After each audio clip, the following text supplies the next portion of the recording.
Hands అయిపోయినాయి, shape పట్టీలు అయిపోయినాయి. ఇప్పుడు బ్యాక్ పార్ట్ కూడా చివర కొంచెం ఒక 1/4 ఇంచ్ మార్జిన్తో కుట్టు అయితే వేసుకోవాలి.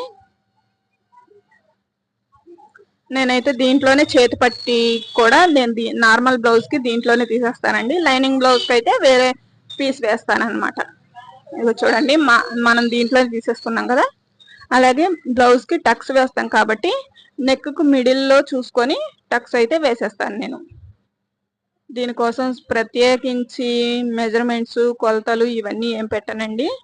ఎప్పుడైనా సరే షోల్డర్ ఉంటుంది కదా, ఆ షోల్డర్ మిడిల్లోకి కింద నడుము పట్టి దగ్గర టక్స్ వేసేయాలన్నమాట. లేదు అనుకుంటే నడుము లూజ్ ఉంటుంది కదా, ఆ లూజ్ని బట్టి కూడా టక్స్ వేయొచ్చు. ఓకేనా ఫ్రెండ్స్?